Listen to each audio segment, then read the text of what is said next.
আজ থেকে প্রায় ১৫০০ বছর আগে জানায়া দেন, এরে দুনিয়ার উম্মত জাইনা নাও, আমি নবীজির কাছ থেকে তোমরা একটা বার্তা নিয়ে নাও, একটা মেসেজ জাইনা নাও।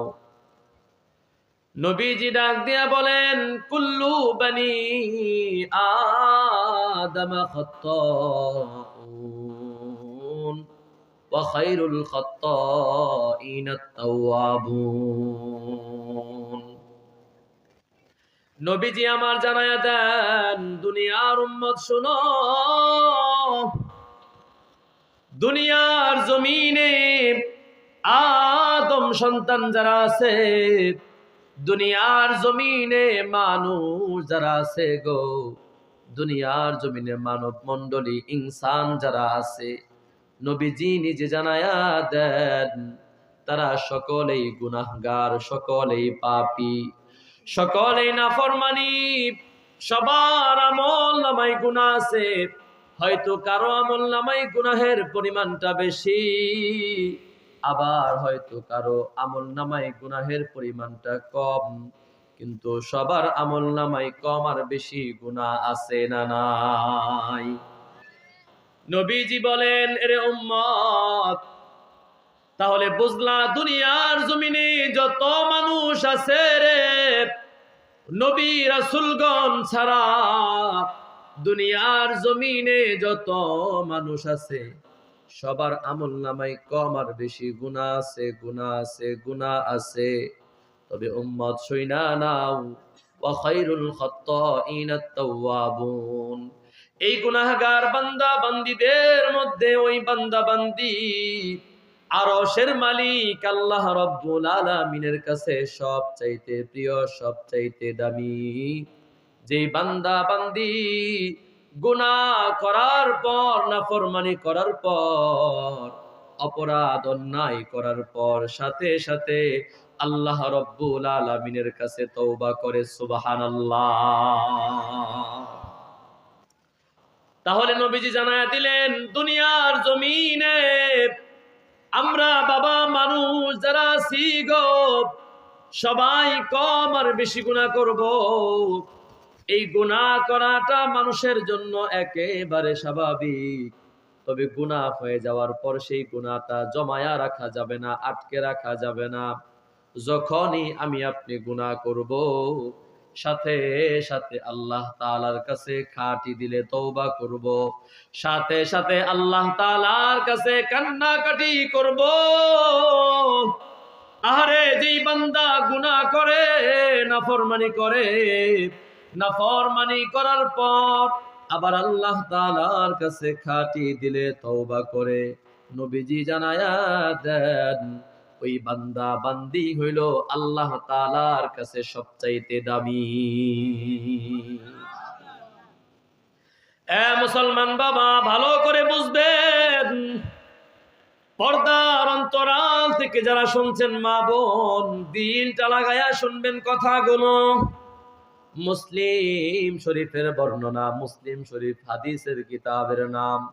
সারা পৃথিবীর মধ্যে অনেকগুলো হাদিসের কিতাব আছে বাবা, এর মধ্যে 6টা কিতাব আছে সবচাইতে বিশুদ্ধ। কয়টা? আওয়াজ দিয়া বলেন কয়টা? বুখারী শরীফের নাম তো আপনারা সবাই শুনছেন, বুখারী শরীফ, মুসলিম শরীফ, আবু দাউদ শরীফ, তিরমিজি শরীফ, নাসাই শরীফ, ইবনে মাজাহ শরীফ। এই হইল 6টা বিশুদ্ধ হাদিসের কিতাব। এর মধ্যে আবার 2টা কিতাব সবচাইতে বেশি বিশুদ্ধ। 1 নম্বর বুখারী শরীফ, 2 নম্বর সহিহ মুসলিম শরীফ। এই মুসলিম শরীফের মধ্যে হাদিস আসছে রে, নবীজি বড় চমৎকার করে জানায়া দেন, এরে উম্মত শোনো, দুনিয়ার জমিনে তোমরা যদি গুনাহ না করতা, পাপ না করতা রে, তোমরা যদি জুলুম অত্যাচার না করতা, আল্লাহ রাব্বুল আলামিন তোমাদেরকে ধ্বংস করে দিতেন, ধ্বংস করে দিতেন। বলবেন হুজুর এটা আবার কেমন কথা, গুনাহ না করলে কেন ধ্বংস করবে? আহারে আল্লাহ তাআলা তোমার আমার মাঝে 2টা শক্তি দিয়েছেন। কয়টা? দুইটা সুপ্রিম পাওয়ার আল্লাহ রাব্বুল আলামিন তোমারে দিছেন বাবা, আমারেও আল্লাহ তাআলা দুইটা পাওয়ার দিছেন। যেই দুইটা পাওয়ার আল্লাহ তাআলা নূরের ফেরেশতা, রহমতের ফেরেশতাদেরকে দেন নাই। একটা হলো নেকের কাজ করার পাওয়ার, সওয়াবের কাজ করার পাওয়ার, আরেকটা হইল গুনাহের কাজ করার পাওয়ার। ফেরেশতাদেরকে আল্লাহ তাআলা এই দুইটা ক্ষমতা দেন নাই। আল্লাহ তাআলা ওদেরকে শুধুমাত্র নেক কাজ করার মতো ক্ষমতা দিয়েছেন বাবা। ওরা চাইলে গুনাহের কাজ করতে পারে না। আমরা মানুষ যারা আছি গো, চাইলেই নেকের কাজ করতে পারি, চাইলেই গুনাহের কাজ করতে পারি। কথা বলেন ঠিক কিনা? আল্লাহ তাআলা এই মেডিসিন দিয়া তোমারে আমারে বাবা দুনিয়ার জমিনে পাঠাইছেন। এই জন্য নবীজি ডাক দিয়া কয়, এরে গুনাহগার উম্মত, দুনিয়ার জমিনে তোমরা যদি গুনাহ না করতা, আল্লাহ রাব্বুল আলামিন তোমাদেরকে ধ্বংস করে দিতেন, ধ্বংস করে দিতেন। আল্লাহ তাআলা তোমাদেরকে ধ্বংস করার পর দুনিয়ার জমিনে আবার এমন এক জাতি আল্লাহ পয়দা করতেন, এমন একটা মানব মণ্ডলী আল্লাহ তাআলা পুনরায় দুনিয়ার জমিনে বানাইতেন, যারা গুনাহ করবে, পাপ করবে, নাফরমানি করবে, অন্যায় করবে, অপরাধ করবে। আবার গুনাহ করার সাথে সাথে আল্লাহ তাআলার কাছে ক্ষমা চাইবে। তো আরশের মালিক আল্লাহ তাআলা বান্দাদের গুনাহগুলো ক্ষমা করতে এক মুহূর্ত বিলম্ব করবে না। এ মুসলমান, ওই জাতি কিন্তু আমরা, কথা কোন ঠিক কিনা? নবীজি বলছেন যদি তোমরা গুনাহ না করতা। আমরা কি গুনাহ করি না? খোঁজ খবর নিলে পাওয়া যাবে আজকে ফজরের নামাজটা বাবা অনেকেই পড়েন নাই। হুজুর, এই ঠান্ডার মধ্যে, কনকনে শীতের মধ্যে ঠান্ডা পানি দিয়া কিভাবে ওযু করব গো? যেই ল্যাপ মোড়া দিয়া শুইছি, সিঙ্গাপুর থেকে আনা কম্বল জড়ায়া শুইছি, এই আরামের ঘুম হারাম কইরা কেমনে কইরা ঠান্ডা পানি দিয়া ওযু করে নামাজ পড়বো? এজন্য হুজুর সূর্য উদয় হওয়ার পর তারপরে ঘুম থেকে উঠছি। কথা কোন ঠিক কিনা? এ মুসলমান বাবা, ফজরের নামাজ যারা কাজা করছেন, বলেন এটা কি গুনাহ না? এই গুনাহ কি শুধু গুনাহ নাকি কবিরা গুনাহ? কবিরা গুনাহ। পৃথিবীর মধ্যে প্রায় 100 কবিরা গুনাহ আছে গো। এর মধ্যে অন্যতম একটা কবিরা গুনাহ হলো নামাজ তরক করা, ফরজ বিধান, ফরজ নামাজ কাজা করা। এটা হচ্ছে বড় একটা গুনাহ। এই গুনাহ আমরা হর হামেশা করতেছি, দৈনন্দিন করতেছি।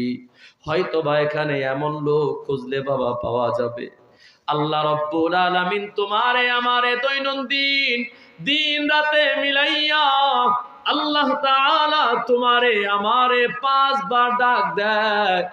মুয়াজ্জিন যখন মসজিদ থেকে, মিনার থেকে আজানের ধ্বনি দেয় বাবা, মনে কইরো না এটা শুধুমাত্র মুয়াজ্জিন তোমারে ডাকতেছে, বরং আরশের মালিক আল্লাহ রাব্বুল আলামিন মুয়াজ্জিনের কণ্ঠ হইয়া তোমারে আমারে ডাকে। মুয়াজ্জিন যখন বলে হাইয়া আলাস সালাহ, হাইয়া আলাল ফালাহ, মনে কইরো না শুধুমাত্র মুয়াজ্জিন তোমারে ডাকতেছে। না না, মুয়াজ্জিন তোমারে ডাকে না, তোমার আমার স্রষ্টা, তোমার আমার বানানেওয়ালা আল্লাহ রাব্বুল আলামিন মুহাব্বত করে তোমারে ডাক দেয়। আব্দুর রহমান আয়, আমি আল্লাহর কুদরতি কদমে সেজদা দে, আমি আল্লাহ তোরে কত কত নিয়ামত দিছি বান্দা, এরে তুই একটা বার চিন্তা করলি না? যে হাত দিয়া তুই গাড়ি চালাস, যে হাত দিয়া তুই ক্ষেতের মধ্যে গিয়া কাজ করস, তুই রাজমিস্ত্রির কাজ করস, রড মিস্ত্রির কাজ করস, দোকানের মধ্যে যে হাত দিয়া তুই কাজ করলি বান্দা, এই হাত দুনিয়ার কেউ তোরে দেয় নাই, কেউ দেয় নাই, কেউ দেয় নাই রে। এই দুইটা হাত আমি আল্লাহ তাআলা দয়া করে তোরে দান করছি। আলাম নাজআল লাহু আইনাইন, আলাম নাজআল লাহু আইনাইন ওয়া লিসানাও ওয়া শাফাতাইন। বান্দারে, যেই চোখ দিয়া দুনিয়ার জমিনের সৌন্দর্য তুমি তাকায়া তাকায়া দেখো, তোমার কলিজার টুকরা সন্তানদেরকে দেখো, তোমার প্রাণের বিবির সুন্দর চেহারাটা তুমি তাকায়া তাকায়া উপভোগ করো বান্দা। এই দুইটা চোখ কেউ দেয় নাই, কেউ দেয় নাই রে। দুনিয়ার কোনো এমপি, মন্ত্রী, রাজা, বাদশাহ, জজ, ব্যারিস্টার কেউ দেয় নাই। এলাকার মেম্বার, চেয়ারম্যান, মাতুব্বার কেউ দেয় নাই, কেউ দেয় নাই। তোর বাপও দেয় নাই, তোর মাও দেয় নাই। বান্দা, যে চোখ দিয়া তুই দুনিয়ার জমিনের সৌন্দর্যগুলো তাকায়া তাকায়া দেখো, এই চোখটা আমি আল্লাহ তাআলা তোরে নিজে দান করছি। কথা বলেন ঠিক কি না? আল্লাহ ডাক দিয়া কয়, এরে সাইফুল ইসলাম আফসারি, যেই জবান দিয়ে তুই মানুষের সামনে বৈশা বৈশা কথা বলিস, যেই কণ্ঠ দিয়া তুই মানুষের ওয়াজ শোনাস, এই কণ্ঠ, এই জবান তোর কোনো নেতা দেয় নাই, নেত্রী দেয় নাই, দুনিয়ার কেউ দেয় নাই রে। এই কণ্ঠটা আমি আল্লাহ তাআলা তোরে দান করছি। কথা কোন ঠিক কি না? আল্লাহ বলেন ওয়া শাফাতাইন, শাফাতুন ওয়াহিদ এক বচন, শাফাতানে শাফাতাইনে তাসনিয়া দ্বিবচন। আল্লাহ তাআলা তোমারে আমারে দুইটা ঠোঁট নামক নিয়ামত দিছে। কথা কোন ঠিক কি? এরে বাবা, বুড়া বাপ, এরে যুবক ভাই, একটা বার চিন্তা করছো নি আল্লাহ তাআলা কত বড় দামি নিয়ামত দিছে? এই দুইটা ঠোঁট যদি তোমার আমার না থাকতো, আল্লাহর কসম করে বলি গো, তুমি জীবনে কোনোদিন তোমার বাপ রে বাপ বইলা, তোমার মা রে মা বইলা ডাকতে পারতা না, তোমার আব্বা রে আব্বা বইলা, আম্মা রে আম্মা বইলা ডাকতে পারতা না। কারণ বাংলাতে ব, আরবিতে বা, বাংলাতে ম, আরবিতে মিম। এই বা আর মিম উচ্চারণ করতে গেলে দুই ঠোঁট লাগে, কি লাগে না? আমরা জানি মাখরাজ আছে দুই ঠোঁট হইতে, ওয়াও বা মিম উচ্চারিত হয়, ঠিক কিনা বলেন বাবা? আল্লাহ যদি তোমারে আমারে, আরে আল্লাহ যদি তোমারে আমারে এই দুইটা নিয়ামত দান না করতো বাবা, তাহলে তুমি আর আমি কোনোদিন আব্বারে আব্বা বইলা ডাকতে পারতাম না, আম্মারে আম্মা বইলা ডাকতে পারতাম না। কথা বলেন ঠিক কি না? এই জন্য আল্লাহ ডাক দিয়া কয়, বান্দা এরে, তোরে আমি কত নিয়ামত দান করলাম, আমি আল্লাহ বিনিময়ে তোর কাছে বেশি কিছু চাই নাই। 24 ঘন্টার মধ্যে মাত্র কয়েক মিনিট কইরা আমি আল্লাহ তাআলা চাই তুই আমার কাছে একটু হাজিরা দে। আমি আল্লাহর কুদরতি কদমের মধ্যে তুই একটু সেজদা দে বান্দা। আমি এর চেয়ে বেশি কিছু চাই না। কিন্তু আমরা কত বড় নাফরমান। আল্লাহ 5 বার তোমারে আমারে হাত ছানি দিয়া ডাকে, কিন্তু আমরা আল্লাহ তাআলার ডাকে সাড়া দেই না। কথা বলেন ঠিক কিনা বাবা? এই সাড়াটা আমাদের জন্য দেওয়া ফরজ ছিল। ফরজ তরক করার কারণে আমল নামায় গুনাহ হয়ে গেছে, কবিরা গুনাহ। এ বাবা, তুমি আর আমি যদি একটা কবিরা গুনাহ, ভালো করে বুঝেন, তুমি আর আমি যদি একটা কবিরা গুনাহ নিয়ে কবরের মধ্যে যাই গো, হাদিসের মধ্যে আসছে বাবা, একটা কবিরা গুনার জন্য কম পক্ষে ৭,৫০০ বছর জাহান্নামে জ্বলতে হবে। পারবেন? এ মুসলমান, গুনাহ নিয়ে কবরে গেলে শাস্তি আছে না নাই? মুসলমান, নবীজি জানায় দেন, দুনিয়ার উম্মত শুনো, দুনিয়ার জমিনে যারা বেনামাজি হবে গো, যারা নামাজ পড়বে না, বেনামাজি হবে, কবিরা গুনাহ দিয়া আমলটারে ভরপুর করবে। এই বেনামাজি বান্দা বান্দিরে যখনই কবরের মধ্যে রাখা হবে, নবীজি ডাক দিয়া বলেন, কবরের দুই পাশের মাটি রে এমন ভাবে ওই লোকটারে চাপ মারবে, হাদিসের মধ্যে আসছে পাজরের দুই পাশের হাড়গুলো ভেঙে তছনছ হয়ে যাবে বাবা। এক পাশের পাজরের হাড়গুলো ভেঙে আরেক পাশের পাজরের হাড়ের মধ্যে এইভাবে ঢুকে যাবে, পড়েন নাউজুবিল্লাহ। কবর আযাব আমরা সবাই সহ্য করতে পারবো? এই কেউ আছেন যে হুজুর আমি এমন আছি যে কবর আযাব সহ্য করতে পারবো? এরে মুসলমান ভাই, গুনাহ নিয়ে কবরে যাও না, গুনাহ নিয়ে কবরে যাও না। তুমি আমি যেই কবরের মধ্যে যাব বাবা, ওই কবরটা তোমারে আমারে দৈনন্দিন 5 বার ডাইকা ডাইকা সতর্ক করে কয়বার? সবাই আওয়াজ দিয়ে বলেন না ভাই, কয়বার?